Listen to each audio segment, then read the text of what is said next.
Fala aí, galera! Boa tarde, bem-vindos e bem-vindas à nossa penúltima live com o Fabrício.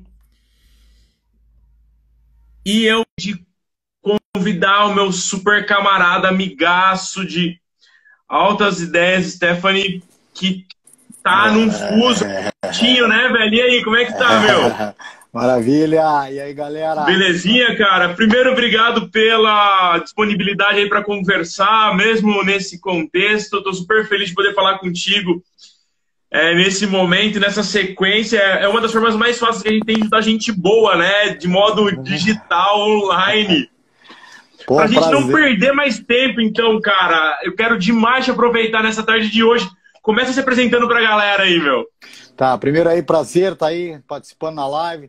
Doutor Fabrício, grande fera, e tiveram várias palestras essa semana, assisti do Vitor, muito boa. E então, galera entrando aí, os atletas, Fábio Mello, galera, abraço pra galera. Só para quem não me conhece, então, meu nome é Stephanie Dias, sou de Curitiba. Eu formei na UFPR. Da UFPR, 2002, eu fui para Moscou, morei lá 3 anos, fiz meu mestrado com o Seluyanov. Ganhei o prêmio pela melhor pesquisa científica do ano. Depois entrei no meu doutorado. Era para acabar em 4 anos. Acabou aqui demorando quase 10 anos, porque nesse meio tempo eu me mudei em 2008 para os Estados Unidos. Então, desde 2008 eu estou aqui. E aí, filho, e treinar atleta, e aí a vida vai. Então, loucura. 2015, quando eu concluí o meu doutorado, aí surgiu a oportunidade de trabalhar na Kaiser. Kaiser University é a segunda maior universidade particular da Flórida, só perde para a Universidade de Miami. Para quem não sabe, a Universidade de Miami é particular, não é pública, e que é um monstro. Então nós somos o segundo. Hoje a Kaiser são pequenas unidades, mas tem mais de 20 espalhadas no estado. E uma na China e uma em Bangkok. Tem duas lá. Pipinaço. E então, estamos aí. Boa. Massa, cara! E aí, então, Stephanie, a gente hoje vai conversar basicamente sobre preparação física aplicada ao MMA especificamente, tá? A gente fala, se a gente for distribuir muito em luta, a gente vai ficar num monte de modalidade, aí tem muitas particularidades. Então, vamos tentar nos concentrar no MMA, que aí eu acho que fica mais fácil a gente conseguir conversar a partir de evidência e de experiência prática, manja? Claro. Bom, para começar então a falar de preparação física no MMA, cara, embora eu saiba, conta aí tua experiência de preparador físico no MMA pra galera. Então, pra galera que não sabe, aí, 2008, então, eu abri uma academia aqui, eu vim com o Ercílio Slaviero, que é faixa preta, atleta meu de anos. E aí a gente veio para abrir uma academia com o Hermes França. O Hermes França, na época, era o número 2 do mundo. Ele me contratou, ele era nosso sócio, mas acabou que deu uns rolos aí, e aí ele acabou desbandando. Aí ficou eu e o Ercílio, a academia estava indo pro buraco, pintou a oportunidade de ir para a American Top Team, levei meu currículo lá. O grande mestre Libório me deu 30 dias para mostrar meu serviço. Eu falei, poxa, 30 dias? E aí, o que eu vou fazer com 30 dias? E aí eu falei, poxa, comecei a olhar, descobri que o pessoal baixava 15 quilos, 16 quilos, 12 quilos para uma luta. Falei, isso é muito, mas aí comecei a olhar assim, eu falei, espera aí, tira a camiseta, tira a camiseta. Aí comecei a ver, comecei a ter que fazer no olhômetro. Aí eu falei, espera aí, você já fez a avaliação física? Os caras, não, avaliação física. Eu falei, já mediu o percentual de gordura? Não. Então, atleta do UFC com percentual de gordura tipo 15, 18%. Eu falei, opa, achei o furo. Aí que eu falei, como não tinha muito tempo, Fabrício, eu falei, aí pedi pro Libório, ele me deu uma salinha, ele e o mestre Kona, me deram uma salinha, tinha uma caminha de massagem, assim.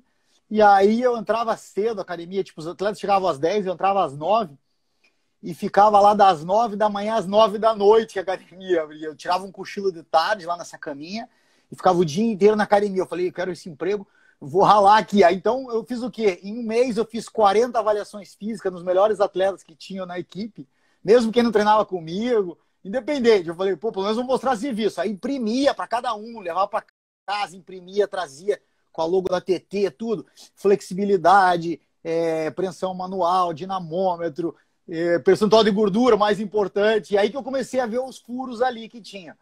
Aí os caras, não, tipo assim, não, a ideia era para me dar um contrato depois desse mês, não me deram, mas falaram, vai continuando aí, vai continuando. Aí eu fui. E fiquei assim de 2008 até 2015. É uma baita quantidade. E nesse Intercept, você teve a oportunidade de trabalhar com atletas de MMA de diversos níveis, né, cara? Ah, vou todo Desde o mundo. cara que tá matando o leão, trampando de garçom É, à noite, até o cara que vive já da é, modalidade, enfim. E no início, na verdade, eu gostava mais de trabalhar com os atletas novos, exatamente por isso. Porque os atletas novos, eles não têm nada a perder. Falei, ó, você vem aqui comigo, eu vou dar meu melhor. Se você acreditar no meu trabalho, você vai longe. Então eu fiz vários atletas assim. Dentre eles, Hector Lombardi, entendeu? O cara tinha acabado de chegar na academia, ninguém dava moral para ele. Eu fiz o cara ficar 6 anos invicto. Ganhamos tudo, aí todos os recordes que podia imaginar no Bellator. Atila, Daniel Stross, fizemos um monte de campeão do Bellator.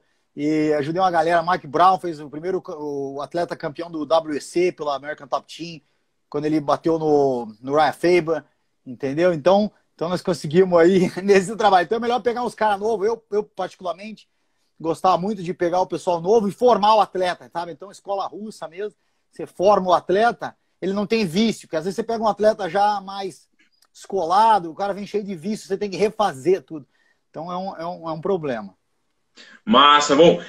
De cara, assim, quando a gente pensa em aptidão física, em capacidades físicas, você consegue diferenciar um sujeito que é amador, iniciante no MMA, para um cara que já é pro, um cara que já é professional? Quais são as principais diferenças do ponto de vista físico desses caras? Sim, mas um pouquinho antes de falar no físico, às vezes, o que é importante?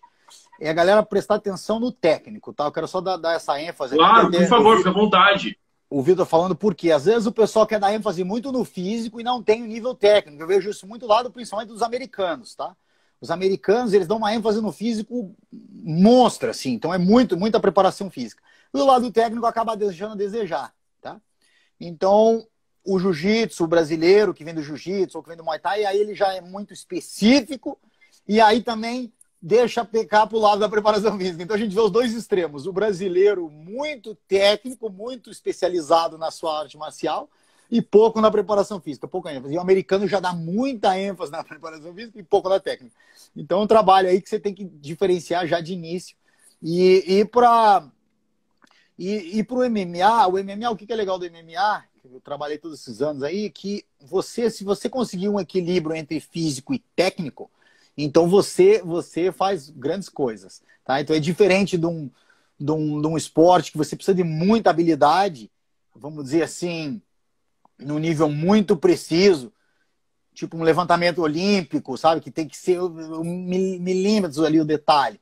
E aí, senão você não forma um campeão. Então, no MMA, existem várias combinações que acabam dando certo. Você tem um cara que não é muita coisa e vai. Para dar um exemplo, aí a galera não gosta, mas o Colby, sabe o Colby Covington?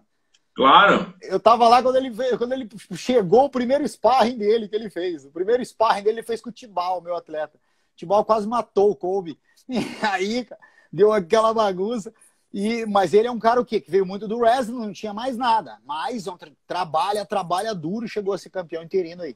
Então, um exemplo. E físico também. Então, um atleta que dá ênfase no físico e aprendeu, então, assim, a técnica, tá? Então, mas vi do zero, assim, ele chegar zero, cru. Nossa.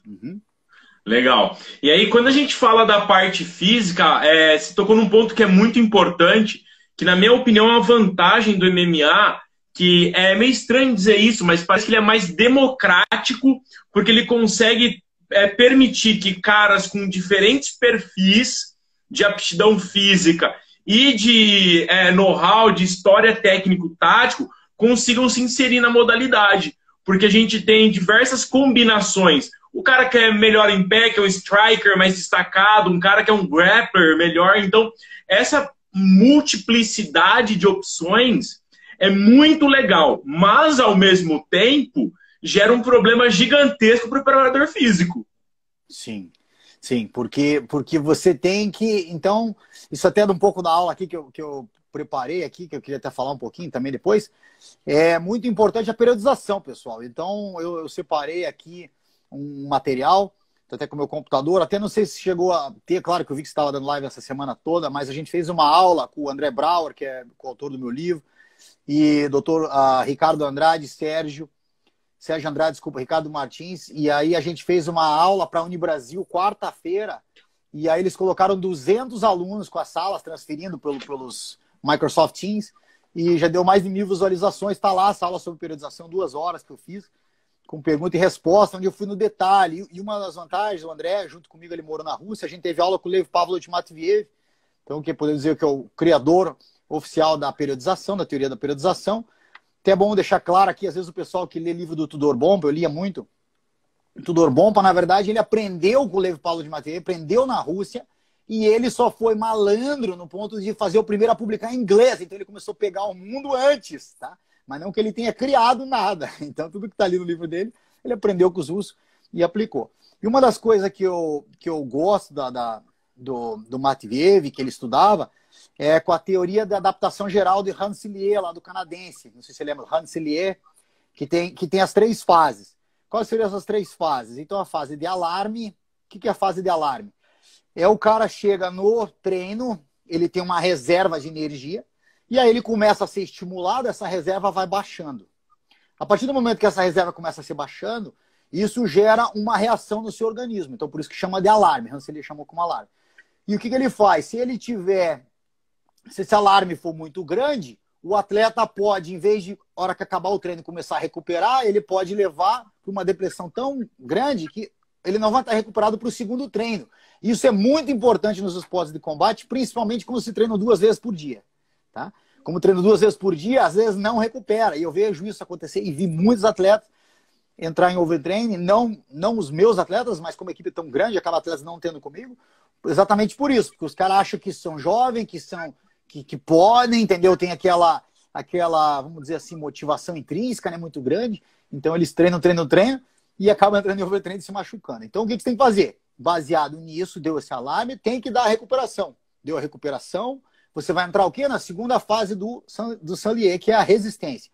Nessa resistência, o organismo vai se tornar mais forte, você consegue se optimizar a preparação física para entrar numa supercompensação, e aí, consequentemente, a próxima depressão do próximo treino vai ser menor, e assim vai subindo. Tá? Então, isso é importante que o Matviev fazia, ligado com o Rensselaer, com as ideias do Rensselaer, e que o pessoal acaba não entendendo direito.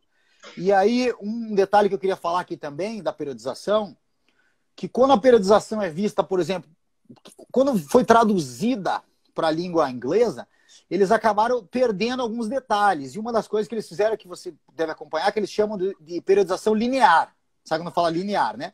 Então, o que seria linear para quem está conhecendo? Fica o volume lá em cima, a intensidade no meio e a parte técnica lá embaixo. E aí elas vão seguindo linha. Se você só olhar isso, ela tem um caráter de linha. E aí o pessoal segue essa linha e acha que tem que ser padrão. Então é 3 séries de 10, ele vai fazer segunda, quarta e sexta, 3 séries de 10. Não, o Matviev nunca falou isso. O Matviev falou que você vai fazer o quê? Você vai reduzindo o volume, vai aumentando a intensidade, mas durante a semana você tem as oscilações, você tem que levar em conta as oscilações, é isso que o pessoal não entende. Então não é porque eu tinha planejado, vamos dizer, 3 séries de 10, que eu vou conseguir executar essas 3 séries de 10. Isso é culpa do Bompa. o Bompa só colocou ali, exatamente. Aí vai isso é culpa do Bompa. Não é de brincadeira, é sério. Não, é sério. Aí ele não fala dessas flutuações. Aí quando você não analisa essas flutuações, aí o cara quer transferir isso. Então isso eu nem acompanho muito aí as coisas do Brasil mais, mas eu sei que tá rolando. Tem outro parceiro meu, Caçador, estudo na Rússia. É muito bom, muito teórico também. E aí ele gosta de entrar na discussão mais profunda. Aí quando você lê uma pesquisa, periodização de linear, que nem nos Estados Unidos, eles acreditam que é só para novato. Não é só para novato. É para novato se você fizer desse jeito errado que você está fazendo. Se você quiser fazer um negócio padrão, uma receita de bolo, é o cookie cutter que eles chamam aqui nos Estados Unidos. Não vai dar certo, entendeu? Não é o cookie cutter. E um detalhe que é importante falar sobre a periodização, para quem não acredita, a periodização não é para fazer igual um para o outro. Por quê? Porque é exatamente para levar no limite. É aí que eu consigo ver o limite desse atleta e não necessariamente de um outro que tem o mesmo peso, o mesmo percentual de gordura e lute no mesmo evento. Não. Então, mesmo eu treinando eles muitos anos em dupla, eu dividia por categoria de peso, tá? Então o cara é 155, 70 quilos, treinava 2, 155. Eles andam lá com 80 e poucos quilos, certo? Mas tudo bem. Treinavam junto. Mas não necessariamente esses dois que são da mesma categoria, do mesmo evento, da mesma experiência, conseguem as mesmas cargas de treino. Aí que começa a individualizar. Então, E muitas vezes eles precisam estar em prontidões diferentes, em momentos diferentes, né? Sem contar isso. Às vezes você não vai conseguir que os dois participem do mesmo evento. Não. Então, na TT chegou a ter evento, chegou a ter fim de semana, Fabrício, isso que é legal, assim, uma experiência gigante, absurda. Nós chegamos a ter 21 combates e um fim de semana nós ganhamos 18 combates. Desses 8 no UFC, nós chegamos a ter card com 10 atletas no UFC ganhar 8 lutas. Tem noção? Claro, não, é animal. A história da ATT é animal, cara. Eu não tenho a menor dúvida que tem. Não tem uma mão tua, tem as duas mãos, os dois pés, o corpo inteiro junto. E uma coisa interessante, que é legal, que tem no meu livro ali que eu falo bastante, isso em 2008, eu tive que fazer o louco, porque os caras são muito bons, são meus amigos, gosto da galera toda. Eu tive que marcar uma reunião com o dono, Dan Lambert e todo mundo, e explicar sobre a periodização para o pessoal entender. Que eu falei, galera, tá treinando todo mundo igual aqui dentro, isso aqui tá errado. E aí acontecia assim, mesmo com um potencial gigante, uns ganhavam, outros perdiam, Eu falei, não, nós temos que começar a separar aqui, não dá para treinar todo mundo igual. E aí a questão dos rounds, etc., eles demoravam muito para trocar, trocava atleta por atleta todos os rounds, aí acabava com o intervalo, uma luta básica, 5 minutos por um de intervalo, certo? Trocar todos os atletas, imagina, 20 duplas, você trocando todo mundo, demorava nada 8 minutos. Eu com o cronômetro assim, eu ia andando assim, cronometrando, eu falei, galera, nós estamos perdendo aqui, ó, na especificidade, que é o que o Vitor falou segunda lá, que é o que eu vi. Então, você tem que tentar fazer o treino modelo, certo? A galera não faz, aí principalmente a galera do jiu-jitsu, quer treinar um rola atrás do outro e faz 10 rolas, mas 10 rolas numa intensidade reduzida, com intervalo curto. Chega na luta, você dá um no gás total, acaba que não rende. Aí cai a boca lá, o ar não entra, os braços ficam duros e a segunda luta do cara é um lixo. Exato. Uhum. Então, mas vamos seguir. Aí a gente falou da síndrome de adaptação, do Hanselli, tem a fase de supercompensação, que é quando a gente vai dar um novo estímulo. E aí é importante que o treinador saiba escolher quais estímulos ele vai aplicar no atleta, né? Muito importante, muito importante. Por quê? Porque, vamos dizer, outro erro aqui que a galera comenta. Estou com o slide aqui na minha frente. Isso até do livro do Essentials of Strength and Conditioning, que eu acabei de dar essa disciplina agora, ontem, último dia de aula, que é da Human Kinetics. A preparação técnica, eles põem lá embaixo. Aí quem olha isso, um novato olha isso, fala, poxa, então não preciso treinar técnica. Não, meu irmão. Você precisa treinar muito técnica. Nós estamos falando de atletas que já são experientes há muitos anos, então os caras têm, vamos dizer, 10 anos de experiência, eles vão dar uma ênfase menor na técnica nesse período. Agora, você que está começando, você que tem 6 meses de academia, 1 ano, você tem que treinar muita técnica, mais tudo isso aqui. Então, a preparação ela vai te ajudar para chegar no pico da forma esportiva, mas você tem que ter a técnica já de base. Se você não tiver, então aí você tem que dar ênfase. Então, esse é outro erro também. Tá? Claro, é muito comum, inclusive, né? É muito comum. Quer seguir na tua sequência aí? Fica à vontade, cara. Tá bem organizado. Eu botei uma ordemzinha legal aqui, tá? Então, aí o que acontece? Aí, uma coisa que no tradicional do Matt Weber, ele fala todo o período preparatório. Então, todo esse trabalho é período preparatório. Quando traduzem para os Estados Unidos, eles fizeram preparatório, primeira fase, e aí eles chamam de first transition, que seria a primeira transição. É quando as ondas começam a se encontrar. Então, vamos dizer, o volume está descendo, a intensidade está subindo e a parte técnica estão se encontrando, eles chamam de first transition, primeira transição. E depois entra no período competitivo. No período competitivo, o que é a ênfase? Você tem que aumentar a intensidade, o trabalho técnico é o mais importante, e você tem que dar uma reduzida no volume. Outras pessoas fazem errado, isso eles querem aumentar, mas manter o volume. Aí vai acontecer o quê? O atleta vai se machucar, o atleta não vai render, ele não vai recuperar. Lembrando desse cronograma, tá? Só para a galera ter uma noção de um cronograma básico. O atleta treina de manhã e de tarde, então 2 vezes por dia, de segunda a sexta. Então nós estamos falando de 12 sessões de treino e mais uma de manhã no sábado, normalmente. Então nós estamos falando de 13 sessões de treinamento. Então, dessas 13 sessões, tem que ser muito inteligente para fazer esse cronograma individual. Então, eu ajudava muitos atletas a fazer esse trabalho. Hoje o Everton, nosso parceiro, está lá fazendo isso, então consegue ajudar. Macarrão, Catel, todos os meus amigos que ainda ficaram lá, que eu ajudei, galera, trabalhar lá, e eles estão tudo lá, felizão.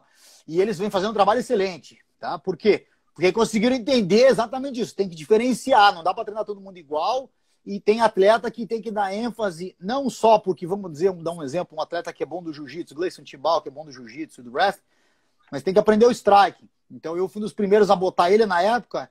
Tinha o Howard Davis Jr., que é o pai do Daya, que ainda tá lá. Ele foi medalhista de ouro na Olimpíada. Foi um dos primeiros, se não me engano, o primeiro boxeador americano a ganhar medalha de ouro na Olimpíada. Ele era treinador da TT de boxe. Mas ninguém treinava com ele, Fabrício. Porque ele ia cedo, e aí ele fazia aula de boxe para os alunos e ninguém queria acordar cedo dos atletas. Aí olha o currículo do cara, medalhista olímpico, entendeu? Um treinador fenomenal. Eu falei, galera, vocês estão perdendo tempo aqui, galera. Aí comecei a acordar os atletas, principalmente os meus atletas vão vir antes aqui, porque ele falava, o coach, você treina ele? Treina, mas o cara tem que vir aqui cedo, entendeu? Eu queria que o cara estivesse lá 9 da manhã. Pô, 9 da manhã? Você entender. Pô, 9 da manhã. A gente que acorda 6 da manhã, né, cara? Entendeu? Tipo, 9 da manhã é Disneylândia. Mas os atletas, eu entendo que o segundo treino acaba tarde, até ele ir pra casa, muita adrenalina, tem dificuldade de dormir. Então, aí botei o Tibal, foi um desses primeiros, aí botava ele lá, falava, Tibal, você tem que acordar, ligava pra ele, vem aqui treinar o boxe e vai. E, sabe? Então, pro cara entender que além de tudo isso que você faz, então eu chegava, vamos dizer, pelo menos 3 vezes por semana, ele treinava ele tinha 3 treinos, tá?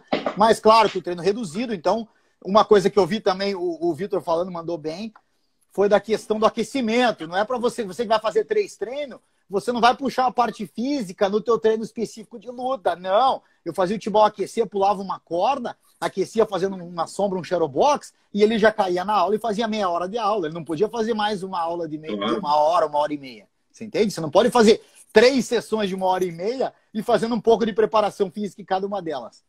Não. Isso é um e tem um ponto central, cara, no MMA que eu vi em vários contextos, em vários lugares eu acompanhei, inclusive quando eu trabalhei um tempo aí com o Vitor, e eu pude ver muito com o Henry, conversando com ele, todo treinador acha que a parte dele é mais importante, né, cara? Ah, isso é sempre. O cara do wrestling acha que a parte mais importante, o cara do boxe, do Muay Thai, do Jiu. Cara, e o preparador físico também acha que tem que sugar o atleta no talo, né? Isso, então, isso eu converso com o Arthur direto, a gente bate papo. Esse é um problema. Isso vai ter sempre no mundo todo, Isso aí eu fui pro Japão. Mas por isso que é bom ter um head coach que consegue entender o diálogo, né, meu? Mas não necessariamente o head coach. O que é importante aqui? Isso é mais do lado do preparador físico, ter essa sensibilidade e tentar entender se o atleta está recuperado ou não. Porque o treinador do Muay Thai, os caras são fenomenais no que eles fazem, mas eles não têm a mesma base científica que nós temos. Então, eles vão fazer o máximo para puxar no Muay Thai. Se você tem, vamos dizer, o cara fez o correto, fez um trabalho técnico de manhã, ele vai vir para o físico de tarde com você, é você que tem que ter a habilidade de saber, poxa, eu tinha planejado 10 tiros na esteira hoje, mas eu tô vendo que o cara já deu 300 chutes de manhã. O que você vai fazer? Você vai reduzir pela metade, vou fazer 5, entendeu? Fazer o quê? A adaptação que a gente acaba fazendo pelo bem do atleta e não pelo nosso ego. Porque senão, meu treino, claro, eu planejei. Então o ego aqui tem que ficar em segundo lugar. E isso acontece muito, tá? Em equipes grandes. E eu vi uma galera vir e ir embora. Do mesmo jeito que veio, foi por causa do ego. Tá? Então, muitos. Então um dos sucessos aí, um segredo para quem está começando é manter o ego baixo, tá? E tenta trabalhar em conjunto com a galera. Network. Uma equipe multidisciplinar, então você tem que estar ali olhando, às vezes só escutando, às vezes muda teu treino, poxa, eu queria fazer um trabalho de potência, o cara já morreu, eu vou mudar o meu trabalho hoje por causa disso, tá? Então esse é a chave aí. Se quiser alguma coisa, vai, eu tenho meu Não, vai na tua aí, que quando eu for interromper, eu interrompo, tá ótimo. Tá, galera, manda pergunta aí, tá? Nós vamos falando aqui, mas vai mandando pergunta aí se quiser. Olha lá, aí outra coisa importante aqui, então, da visão americana da periodização do Matveev é que aí ele, depois do período competitivo, eles fazem a second transition, segunda transição, que seria a recuperação ativa, tá? O que é importante fazer? Então, aí ficou o termo linear e o termo hoje ondulatório, né? Que é a periodização ondulatória, né? Isso, ondulating, como que eles traduzem? Ondulatório. Ondulatório. Ou não linear. Ondulatório ou não linear. Ou não linear, Então, isso aqui, na verdade, é um pouquinho diferente, mas não muda muito, você entende? Porque a galera não entende que em nenhum momento o Matveev falou, você tem que fazer estáveis, não é igual um carro, você bota meio tanque, ele vai rodar 200 km e todo dia vai ser igual. Não, entendeu? Um dia o teu carro, que é o nosso motor, vai estar mais fadigado, ele vai render menos quilômetros por litro e no outro dia mais. Então, aí a nossa habilidade de fazer essa mudança. Então, tem um planejamento, tem uma estrutura linear, mas ela tem essa flutuação, isso é importante. Aí, o que a gente fez, que foi legal, que tem até no livro aí, aquele que tem até teus testes lá, que a gente colocou, que está vindo agora para os Estados Unidos, aí a gente assinou com a Human Kinetics, para quem não sabe, aí é a maior editora do mundo, tá? Então, o livro tá aí nos finalmente. E o que é importante fazer? Você fazer um needs analysis. Se tiver aí, mostra aí pra galera aí. Tem ele aí? Tá? Tem, eu vou pegando, vai falando aí, vai falando. Tá. Então é importante, galera, fazer o quê? Antes de periodizar o pessoal, antes de falar de preparação, você tem que fazer o needs analysis. O que é needs analysis? É uma análise da necessidade. Essa análise da necessidade, no caso, é MMA, então você tem que entender primeiro a modalidade. Pode ser qualquer modalidade que você esteja fazendo. E se você for preparar o seu atleta, você tem que ver a necessidade do seu atleta, tá? Então vamos dar um exemplo. Eu consegui ajudar um pouco o Pezão, o Everton ajudou muito o Pezão, Antônio Silva. Então o Pezão, ele é um atleta que por si só, ele é muito grande, entendeu, Fabrício? Aí, ó, galera, tem 1 milhão de fotos aí do Pezão, aí dos três. Esse livro aí, muito bom. Abrindo o Pezão ainda. Olha lá, o Pezão, machucado, é o Jim Hart, é o fisioterapeuta, tá vendo? Equipe multidisciplinar, então tem muita coisa aí. Então saca lá. Aí, o Pezão, por exemplo, se você analisar, então como vai falar, vou montar uma periodização. Ah, mas é atleta de MMA, todo mundo treina igual. Não. A periodização para um Pezão, ela não pode ser igual à periodização, por exemplo, do Dustin Poirier, que é um atleta peso leve que lutava de 1,45, agora é de 1,55, você entende? Então você tem que fazer o quê? Na needs analysis, o Pezão, ele precisa de agilidade? Precisa. Ele precisa de velocidade? Precisa. Mas a genética dele não permite. Um atleta que pesa 150 quilos, 300 e poucos pounds off-season. Então, o que você tem que enfatizar? Você tem que enfatizar no poder do nocaute. Então, o trabalho dele é um trabalho de força, um trabalho de potência. Para quê? A hora que ele bater, vai fazer estrago, tá? Então é diferente. Tá vendo a needs analysis aqui? Então, a análise que nós temos que fazer você tem uma estrutura do que você vai fazer, mas você vai voltar essa estrutura para o potencial do seu atleta. Então você, claro, vai tentar minimizar as suas deficiências. Então você sabe que ele tem uma deficiência, você vai minimizar isso. E ao mesmo tempo você vai enfatizar o seu lado forte, tá? Então isso é bem importante. Outra coisa legal, que aí a galera quiser, depois eu mando o link, me escreve no direct. A gente está começando a fazer isso aqui em Orlando, análise de DEXA Scan, não sei se você viu aí eu comentando, Fabrício, bem legal, cara.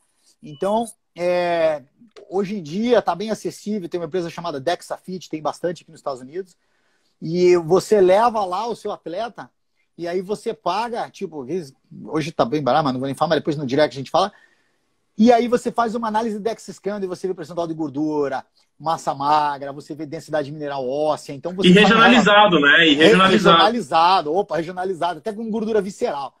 Então, poxa, um relatório aí de 6 páginas. Então, é um recurso que vale a pena você investir se tiver possibilidade. Eu fiquei sabendo aí do Ricardo, meu parceiro, que é lá mais de Curitiba, que a academia, se não me engano, Wave de Balneário Camboriú já tem dentro da academia, já começou a fazer esse sistema de testes, tá? Então isso está começando aí a crescer no Brasil também. E isso ajuda para qualquer atleta, porque você, ainda mais o atleta que tem que perder peso para uma categoria. Você pegar um atleta que precisa ter um limite de peso, eu posso dizer assim, para uma regra básica para vocês. O atleta que for de 185 para baixo, ele tem que entrar no camp de treinamento dele com pelo menos 12% de gordura. Se ele tiver mais do que isso, você vai sofrer. Vai prejudicar o seu trabalho como preparador físico e o dele como atleta. Tá? Se ele for peso pesado, tem suas exceções. Vamos dizer, o Roy Nelson. Tá? Roy Nelson, para quem não sabe, chegou até a vir na América Top Team aqui um tempo. O Macarrão ajudou ele, fui nas lutas com ele. Ele, se não me engano, deu um nocautão no Steven Struve com a ajuda do Macarrão, a gente ajudando. Ele é aquele jeito, entendeu? Não tem o que você fazer. Você não vai botar ele com 15% de gordura nunca. Mas é o estilo dele. Ele tem que fazer o quê? O trabalho de força, o trabalho de potência. A mão dele também entrou. É o lance de time, né? Vai trabalhar muito tempo de reação, time, né? Esquema técnico tático. Essa é a ênfase. E tentar, na medida do possível, melhorar um pouco o cardio dele. Que foi o que a gente tentou, mas, sabe? Então, Então não é igual para todo mundo. Não é um cara atlético, né? Não vai ser um cara atlético. Não vai. Mas, ao mesmo tempo, ele é um peso pesado. Por isso, então, peso pesado tem suas exceções. Peso pesado não conta. Sim. Agora, todo mundo que está para baixo, aí, eu diria até do médio e meio médio, de 185 para baixo, pounds, estou falando em pounds, 84 quilos para baixo, tem que se preocupar muito nisso. Tá? Eu gosto quando os atletas estão entrando no camp com 10% de gordura, porque aí fica o trabalho mais fácil. Aí já está o atleta que antigamente, então, precisaria perder aí, sei lá, 12 quilos, ele entrando uns 10% de gordura, ele vai precisar de uns 8 quilos durante o camp todo. E o camp, a duração, então é importante falar isso agora, ligando aqui com as ideias do Matveev, você tem que ter um tempo mínimo, pelo menos de 3 meses, para preparar um atleta. Tá? Então não tem milagre, não adianta você achar que tem milagre, não tem. Ah, mas não é sempre que acontece isso. Não, muitas vezes comigo aconteceu de preparar atleta em 4 semanas. 6 semanas. Então, o que acontece? Se você está num evento, você está começando, você está num evento pequeno, o teu cronograma, ele não é fixo, tá? O UFC geralmente dá com 3 meses de antecedência à luta, você consegue fazer o camp inteiro. O evento menor, por exemplo, até, vamos dizer, não tão menor, Bellator, vamos dizer, o segundo maior evento do mundo aí. Tivemos vários atletas lá, eu fiz vários campeões lá, Tila, Daniel Strauss, Hector, Will Brooks treinava lá na TT, não necessariamente comigo, mas treinava com o pessoal. E ficou muitos anos lá. E tinha luta todo mês. Não sei se você lembra. O Bellator, quando começou a temporada, eu viajei praticamente os Estados Unidos inteiro, porque eles faziam uma luta todo mês, tá? Com o Bellator. Eles pegaram assim, as cidades pequenas, iam nas fazendas, uns negócios assim, bem engraçado. Sério, uma cidade de cowboy, assim, eu nem imaginava que eu tava nos Estados Unidos. Eu falava assim, uau! Bem louco, bem louco. E aí, então, a preparação é diferente, tá? Quando você tá num GP, né? Vamos dizer assim. Mas a média, você tem 3 meses para fazer a preparação. O Matveev falou, se você tiver 3 meses, você consegue entrar na forma esportiva, partindo do princípio que o atleta já vem se mantendo no treinamento. Não é pro Esse cara... é um ponto importante, né? O cara não começa a treinar quando fecha contrato de camp, né? Não. Ele tem que estar treinando constantemente. Então, vamos dar um exemplo. O atleta que treina aí 13, 14 sessões por semana durante um camp, ele tem que estar fazendo pelo menos umas 8 a 10 sessões off-camp, fora do seu camp de treinamento. E se a gente quiser aprender, um exemplo fica aí muito bom para a galera, posso dizer assim, o melhor exemplo para ser seguido, George St. Pierre. Tá? George St. Pierre, nós acompanhamos muito, o mestre Libório era muito amigo lá do mestre dele, lá da academia lá do John Jones, fugiu o nome dele aqui, o Greg Jackson. Isso, que era um dos treinadores dele, né? Muito amigo, nós viajamos muito junto. Então, o que eles faziam? Olha o exemplo aí pra galera que tá começando. Ele passava a luta, ele falava o quê? Descansava uma semana, uns 10 dias, normal, importante isso. E fazia o quê? Agora eu vou dar uma ênfase, eu vou fazer um camp só de boxe. Ele se internava 1 mês, Fabrício, treinando só boxe. Mais nada, entendeu? Melhorava a mão. Aí marcava uma luta, opa, agora eu tenho outro camp. Faz o camp modelo voltado para o seu adversário, perfeito. Passava, ele falava, agora eu vou fazer o camp do quê? Só de jiu-jitsu, vou evoluir meu jiu-jitsu. 1 mês e meio só jiu-jitsu. E depois de cada luta, ele escolhia uma dessas modalidades e ele ia melhorando. Então, se você for ver, não tem, entendeu? É um cara que ficou... Diferenciado, né? Diferenciado, e pela inteligência e pelo jeito de pensar e por esse lado atlético. Então, um cara que estava sempre se mantendo treinando e sempre evoluindo. Então, não é porque ele é muito bom de wrestling, que ele é muito bom de estratégia, que ele ganhava as lutas. Não, luta que tinha que fazer na estratégia, ele fazia na estratégia, luta que tinha que ir para dentro, ele ia para dentro. Acabou ganhando o Michael Bisping. Claro que foi uma jogada ali muito de marketing. Era uma luta boa para ele, que ele sabe pelo poder do nocaute do Michael Bisping, etc, etc. E pela velocidade, pela deficiência do Michael Bisping. Então, tipo assim, ele... Casou bem, né? É muito inteligente, atleta. Tá? Então esse é um outro ponto aí, importante. O que tem que fazer? Testes físicos agora, tá, pessoal? Para você montar, então nós estamos falando, você tem que entender a característica do seu atleta, entender a capacidade, os lados positivos e os negativos do seu atleta, para você explorar isso, principalmente pela preparação, que é o que nós estamos falando hoje. E aí você tem que fazer testes. Então tem diversos testes, tem testes mais complicados, plataforma de força, você assistir lá essa aula que eu dei, o Diego Lacerda, meu amigo, estudou na Rússia também, tem a sua própria plataforma, trouxe aqui na casa, a gente testou. Tem o Push Band, que é um acelerômetro que está na moda.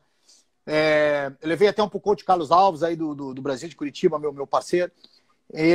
Você pode botar hoje no push band novo, não sei se você pode fazer o free motion, você pode botar no braço e fazer movimentos livres. Tem o push band aí, ó, o push band aí, ó, viu? Não, o Fabrício tá por dentro, tá em todas. Então, claro, você pode fazer uma coisa mais avançada, você pode fazer uma coisa mais simples. O que seria uma coisa mais simples? Um teste de academia normal, teste de 1 RM. Vai mostrar lá pra galera aí, ó. Perfeito, galera. Pra quem não sabe, explica aí 2 segundinhos aí pra eles aí, Fabrício. O Pushband é um acelerômetro que faz comunicação com o aplicativo no celular e aí ele pode ser usado na barra ou pode ser